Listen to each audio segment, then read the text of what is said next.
Hi, thank you. Thanks very much.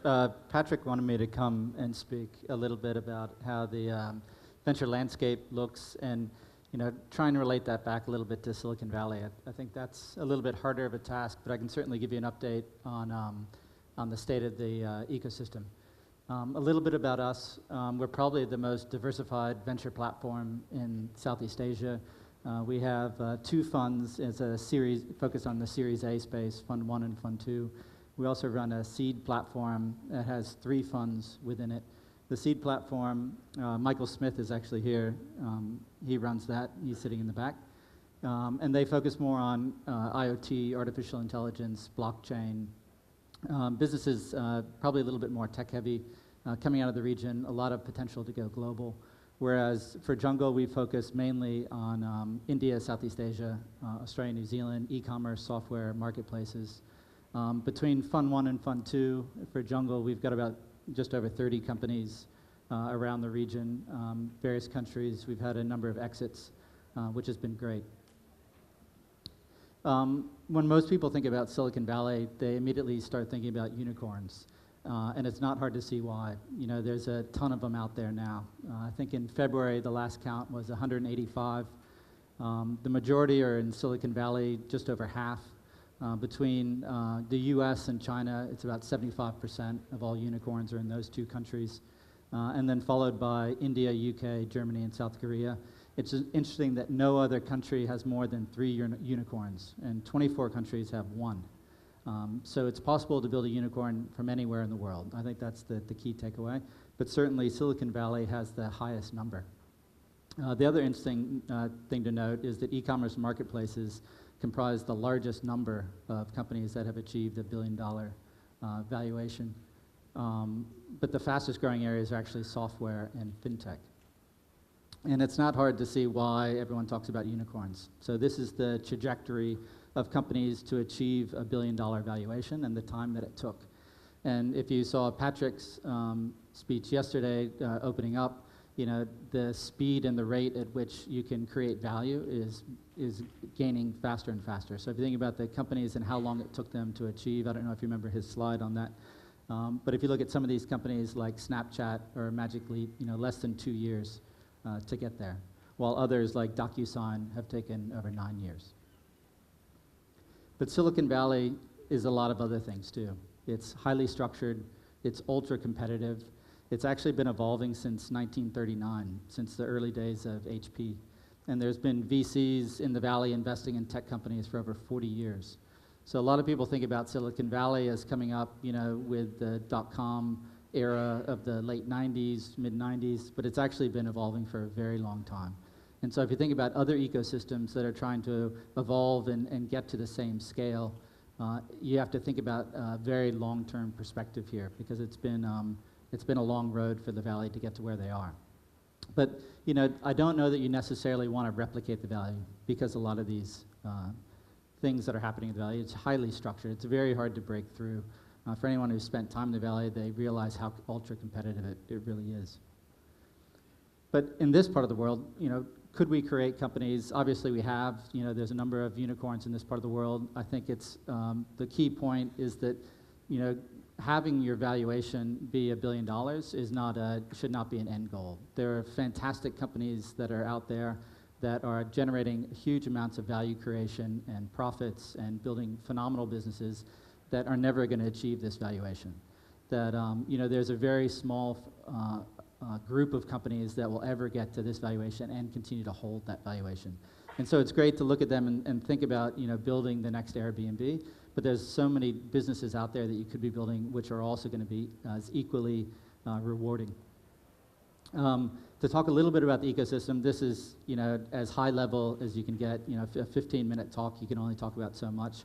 But if you think about what do you need in an ecosystem in order to have a vibrant tech space, it really starts with ideas, talent, companies, the accessibility of capital, and then having large addressable markets that you can attack with those ideas. The interesting thing in the Valley is that if you look at the unicorn founders, the average age now is 34, which is a lot older than what people may think.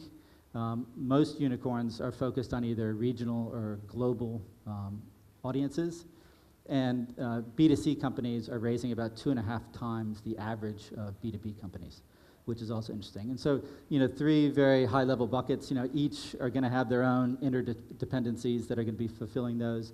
In order to have access to capital, you have to have an active M&A market, you have to have a path to liquidity, you have to be able to generate investors investing in venture capital firms that can then invest in companies. Obviously on ideas and talent, you've got to have universities, you have access to engineers.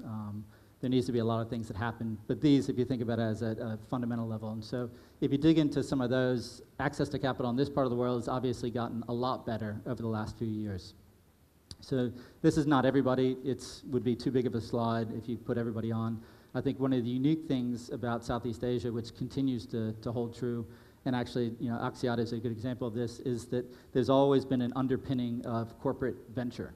The corporate space has always been very active in this part of the world in investing in venture and investing in early stage companies, whether it's Singtel or SPH or Axiata.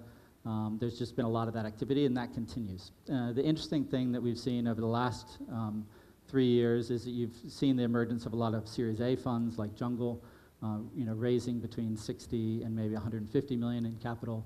And then you've also seen a lot of the late stage investors starting to come into the market and starting to see enough companies and enough deal flow that they think is interesting and starting to put some money to work. And if you think about it on an annualized basis, so the graph at the top is actually the Pitchbook numbers. So they've got 2016 is about 2.3 billion in capital that's been invested in Southeast Asia. Most of the world saw a pretty sharp drop-off in investments in 2016. Southeast Asia actually saw an increase. And if you look at the number of companies that were funded, very similar between 2014 and 2016, but obviously 2016, the average round size is about 3 times. So similar in terms of the number of companies that are getting funded, but more capital is actually going into those companies. And you're also seeing some larger rounds, mainly funded by foreign investors. So the KKR, TPG, or SoftBanks, coming in and investing in the companies in this part of the world. The other thing that's promising to see is there's also an accelerating pace of M&A. And so if you think about, why is Silicon Valley, why is the US such a strong tech ecosystem? One of the main drivers of that is the path to liquidity. You have a lot of large companies that are acquiring smaller companies for talent, for innovation, for technology, for geographic expansion, for lots of different reasons. But you have a very active M&A market. If you contrast that to India, for example, India has always struggled with liquidity. There's not been an active M&A market in India. And so you've seen a lot of companies come up, a lot of companies have been funded, large scale, they get stuck in that space of being a little bit too big to be bought, not quite big enough to go public, but there hasn't been the M&A ecosystem. China, on the other hand, has seen an enormous amount of M&A, but the M&A has predominantly come from the large tech players. So the Baidu, Alibaba, Tencent have been buying and investing in lots of companies. And so the tech players have actually developed their own M&A ecosystem. So it'll be interesting to see over the next few years whether or not Grab or Gojek or Garena, I haven't got my head around calling them C yet, but Garena will continue to, or will start to acquire some smaller businesses, or whether some traditional companies, whether they be telcos, media companies, or traditional companies, will start buying up some tech players.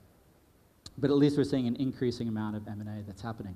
If you look at the numbers on a quarterly basis, and in Q3 there's 2 major rounds, Grab raised a round and Gojek raised a round. So if you kind of take those out and look at the general trend, 2016, even though it was an up year annualized, on a quarterly basis it was actually declining. And so there was less capital going into the market from an investment perspective, although that's now turned around in Q1 of this year. And it feels like, based upon what you read in the press, that will continue into Q2. And so hopefully, we've seen a bit of a dip in Q4, and then we'll see an increasing pace of investment through the rest of this year. And then if you overlay those same numbers on the number of companies that are getting funded and what stage they're at, about 80% of the companies getting funded in Southeast Asia on an absolute number are still in a seed or Series A stage. So India currently tracks at about 70%, China is down to 35%, US is a little bit lower than that.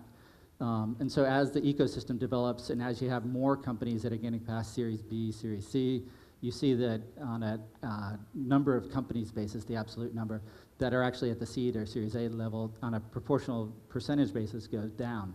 And so we should see that start to compress over time as you get more companies that are expanding and getting larger and getting funded in later stages.